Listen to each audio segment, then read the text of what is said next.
3D animation, bundle animation এবং 3D text animation. এই ধরনের ভিডিও এডিটিংয়ের জন্য আপনার হাতে থাকা স্মার্টফোনটি যথেষ্ট। আপনি আপনার ফেভারিট ইউটিউবারের ভিডিও দেখেন এবং ভাবেন যদি আমিও এরকম ভিডিও এডিটিং করতে পারতাম, এবং আফসোস করেন আমার কাছে তো পিসি নেই। সো ডোন্ট ওয়ারি, আজ থেকে আফসোস করা ছেড়ে দিন, বিকজ পিসিতে এডিট করা ভিডিওকে আজকে আমি মোবাইলে এডিটিং করা শিখাবো। So let's start with 3D animation. At first ক্যাপকাটে এসে এখানে নিউ প্রজেক্টে ক্লিক করতে হবে। এরপর আপনাদের ব্যাকগ্রাউন্ড ইমেজ অথবা ভিডিও ফুটেজটি অ্যাড করে নেবেন। ব্যাকগ্রাউন্ড অ্যাড হয়ে গেলে এখানে ওভারলিতে ক্লিক করে এখান থেকে অ্যাড ওভারলিতে ক্লিক করতে হবে। এরপর আপনাদের ব্যাকগ্রাউন্ড ইমেজ অথবা ভিডিও ফুটেজটি অ্যাড করে নেবেন। এরপর এখান থেকে ইমেজটিকে অ্যাডজাস্ট করে নিতে পারেন, অথবা সবার নিচে ডান দিকে গেলে বেসিক নামে একটি অপশন দেখতে পাবেন, এখান থেকেও অ্যাডজাস্ট করতে পারেন। সো আমি আমার প্রয়োজন অনুযায়ী 150-তে স্কেল করে নিলাম। এরপর পজিশনে গিয়ে এখান থেকে ওয়াই অ্যাক্সিসটি বাম দিকে স্ক্রল করে ইমেজটিকে একেবারে নিচের দিকে নিয়ে আসবেন, অথবা ইমেজটি ক্লিক করে টেনে সবার নিচের দিকে নিয়ে আসতে পারেন। এরপর নিচের লেয়ারটিতে ক্লিক করে এখান থেকে একটি কি ফ্রেম দিয়ে দিবেন। এরপর 2-1 সেকেন্ড সামনে গিয়ে আরেকটি কি ফ্রেম দিয়ে দিবেন। এরপর ইমেজটিকে ফ্রেম অনুযায়ী অ্যাডজাস্ট করে নেবেন, অথবা বেসিক অপশন থেকেও অ্যাডজাস্ট করে নিতে পারেন। সো দেখতে পাচ্ছেন আমাদের কিন্তু একটি অ্যানিমেশন ক্রিয়েট হয়ে গেছে, বাট 3D লাগছে না। এখন 3D লুক দেওয়ার জন্য সবার উপরে যে ব্যাকগ্রাউন্ড লেয়ারটি আছে এখানে ক্লিক করতে হবে এবং শুরুতে একটি কি ফ্রেম দিতে হবে। এরপর বেসিক অপশনে গিয়ে ইমেজটিকে আপস্কেল করে নিতে হবে। আমি প্রয়োজন অনুযায়ী 150 করে নিলাম। এরপর নিচের লেয়ারটিতে ক্লিক করলে একটি কি ফ্রেম দেখতে পাবেন, যেখানে অ্যানিমেশনটি শেষ হয়েছে এখানে ক্লিক করতে হবে এবং উপরে যে ব্যাকগ্রাউন্ড লেয়ারটি আছে ঠিক এই বরাবর একটি কি ফ্রেম দিতে হবে এবং বেসিক অপশনে গিয়ে ফ্রেম অনুযায়ী অ্যাডজাস্ট করে নিতে হবে। তাহলেই দেখতে পাবেন আমাদের 3D অ্যানিমেশন ক্রিয়েট হয়ে গেছে। এটাকে আরও স্মুথ বানানোর জন্য ব্যাকগ্রাউন্ডের ফার্স্টে যে কি ফ্রেমটি আছে এখানে ক্লিক করে এখান থেকে গ্রাফস অপশনটিতে ক্লিক করে ইজি আউট সিলেক্ট করতে হবে। ঠিক এইভাবেই নিচের লেয়ারটিতেও ফার্স্ট কি ফ্রেমে ক্লিক করে গ্রাফস থেকে ইজি আউট সিলেক্ট করে দিবেন। সো দেখতে পাচ্ছেন আমাদের খুব সুন্দর একটি 3D অ্যানিমেশন ক্রিয়েট হয়ে গেছে। আপনি চাইলে এটার সাথে বাউন্স অ্যানিমেশনও অ্যাড করতে পারেন, তাহলে ভিডিওটি আরও অ্যাট্রাকটিভ দেখাবে। এর জন্য নিচের লেয়ারটিতে ক্লিক করতে হবে এবং যেখানে অ্যানিমেশনটি শেষ হয়েছে সেই কিফ্রেমটিতে ক্লিক করতে হবে। এখন আপনাদের যতটুকু বাউন্স অ্যানিমেশন প্রয়োজন তত সেকেন্ড পর একটি কি ফ্রেম দিতে হবে এবং বেসিক অপশনে এসে পজিশন থেকে ওয়াই অ্যাক্সিসটি স্ক্রল করে ইমেজটিকে একটু নিচের দিকে নামিয়ে দিতে হবে এবং যেখানে অ্যানিমেশন শেষ হয়েছিল সেই কি ফ্রেমে ক্লিক করে গ্রাফস থেকে বাউন্স 3 সিলেক্ট করলেই বাউন্স অ্যানিমেশন ক্রিয়েট হয়ে যাবে। আপনি চাইলে শেষেও 3D অ্যানিমেশন ইউজ করতে পারেন। এর জন্য নিচের লেয়ারটিতে ক্লিক করে যেখানে বাউন্স অ্যানিমেশন শেষ হয়েছে সেই কি ফ্রেমটিতে ক্লিক করে উপরের ব্যাকগ্রাউন্ড লেয়ারটিতে ক্লিক করতে হবে এবং একটি কি ফ্রেম দিতে হবে। এরপর 2-1 সেকেন্ড সামনে গিয়ে বেসিক অপশনে গিয়ে ব্যাকগ্রাউন্ডটিকে প্রয়োজন মতো আপস্কেল করে নিতে হবে। আমি 150 করে নিচ্ছি। এরপর নিচের লেয়ারটিতে ক্লিক করে একটি কি ফ্রেম দিতে হবে।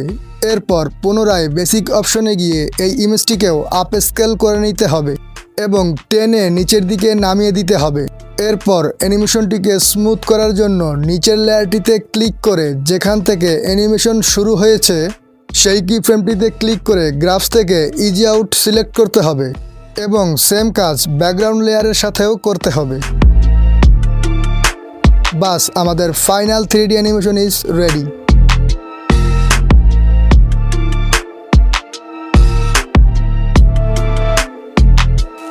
Bundle animation. নাও বান্ডেল অ্যানিমেশনের জন্য ক্যাপকাট ওপেন করে নিউ প্রজেক্টে ক্লিক করে দিব। এরপর ব্যাকগ্রাউন্ড ইমেজ অ্যাড করে নিব এবং প্রয়োজন মতো ভিডিও লেন্থ নিয়ে নিব। এরপর ওভারলি থেকে অ্যাড ওভারলিতে ক্লিক করে পোস্টারটি অ্যাড করে নিব এবং বেসিক অপশনে গিয়ে ইমেজটি আপস্কেল করে নিব। আমি 150 করে নিচ্ছি। এরপর পজিশনে গিয়ে এক্স অ্যাক্সিসটি স্ক্রল করে ইমেজটি ফ্রেমের বাইরে নিয়ে যাব। এরপর পোস্টার লেয়ারটিকে ক্লিক করে এখান থেকে একটি কি ফ্রেম দিয়ে দিব এবং 1 সেকেন্ড সামনে গিয়ে বেসিক অপশন থেকে ইমেজ পজিশনটি অ্যাডজাস্ট করে নিব। এবং স্কেল থেকে সাইজটিকেও অ্যাডজাস্ট করে নিব। সো দেখতে পাচ্ছেন আমাদের অ্যানিমেশন ক্রিয়েট হয়ে গেছে। এখন এটাকে আরও প্রফেশনাল লুক দিতে পোস্টার লেয়ারটিতে ক্লিক করে ফার্স্ট কি ফ্রেমে এসে এখানে গ্রাফস থেকে কিউবিক ইন সিলেক্ট করে দিব। তাহলে দেখতে পাবেন আমাদের খুব সুন্দর একটি অ্যানিমেশন ক্রিয়েট হয়ে যাবে। এরপর এই লেয়ারটিকে ডুপ্লিকেট করে নিব এবং লেয়ারটিকে টেনে নিচের দিকে নিয়ে আসব। এখন কতটুক পর সেকেন্ড পোস্টারটি এন্ট্রি করবেন সেটা অ্যাডজাস্ট করে নেবেন এবং লেয়ারটিকে জুম করে সেকেন্ড কি ফ্রেমের সামনে একটি কি ফ্রেম দিয়ে দিবেন এবং পিছনের কি ফ্রেমটি মাইনাস করে দিবেন এবং ফার্স্ট কি ফ্রেমে এসে গ্রাফস থেকে কিউবিক ইন সিলেক্ট করে দিবেন। এখন আপনাদের যতগুলো পোস্টার প্রয়োজন সবগুলোতেই এই ফর্মুলা অ্যাপ্লাই করে দিবেন। সো আমি দ্রুত অ্যাপ্লাই করে নিচ্ছি। সো দেখতে পাচ্ছেন আমার পোস্টারগুলি অ্যাডজাস্ট করা হয়ে গিয়েছে। কিপ ইট মাইন্ড, প্রত্যেকটা লেয়ারে যেন গ্রাফস অ্যাপ্লাই করা থাকে, তা না হলে আপনার অ্যানিমেশন ঠিকভাবে কাজ করবে না। সো এখন জাস্ট লেয়ারে ক্লিক করে রিফ্লেক্সে গিয়ে একটা একটা করে লেয়ারগুলোকে রিফ্লেক্স করে নেবেন। বাস, আমাদের final poster animation is ready. Now 3D text মাস্কিংয়ের জন্য প্রথমে ভিডিওর এখান থেকে একটি স্ক্রিনশট নিয়ে নিব এবং পিক্সেল ল্যাব অ্যাপস ওপেন করে নিব। এরপর 3 ডট আইকন থেকে ইমেজ সাইজে ক্লিক করে দিব। এরপর কাস্টম থেকে ইউটিউব থাম্বনেল সিলেক্ট করে দিব। এরপর প্লাস আইকনে ক্লিক করে স্ক্রিনশটটি অ্যাড করে নিব এবং নিচে এই আইকনে ক্লিক করে রিলেটিভ সাইজ থেকে ইমেজটিকে 100% করে দিব। এরপর লেয়ার আইকনে ক্লিক করে ইমেজটি লক করে দিব যেন এদিক সেদিক চলে না যায়। এরপর প্লাস আইকনে ক্লিক করে একটি টেক্সট নিয়ে নিব। এরপর ফন্টে গিয়ে ইউনিসেস হেভি ফন্টটি সিলেক্ট করে দিব। এই সমস্ত এলিমেন্ট আমি আমার টেলিগ্রাম চ্যানেলে দিয়ে রেখেছি, আপনি চাইলে সেখান থেকে ডাউনলোড করে নিতে পারেন, লিংক ডিসক্রিপশনে দেয়া আছে। সো অলরাইট, এরপর সাইজে গিয়ে টেক্সটটিকে অ্যাডজাস্ট করে নিব। এরপর 3D রোটেটে গিয়ে ওয়াই অ্যাক্সিস থেকে টেক্সটটিকে -44-এ রোটেট করে নিব। এরপর শ্যাডোতে গিয়ে ব্ল্যাক কালার সিলেক্ট করে ব্লার রেডিউস 10 করে দিব। এরপর লেয়ার অপশনে গিয়ে ইমেজটিকে ডিলিট করে দিব এবং নিচে এই অপশনটিতে এসে ট্রান্সপারেন্টে ক্লিক করে দিব। এরপর ইমেজটি PNG ফরম্যাটে ডাউনলোড করে নিব। নাও ক্যাপকাট ওপেন করে নিউ প্রজেক্টে ক্লিক করে ব্যাকগ্রাউন্ড ফুটেজটি অ্যাড করে নিব। এরপর ওভারলি থেকে অ্যাড ওভারলিতে ক্লিক করে টেক্সট PNGটি অ্যাড করে নিব।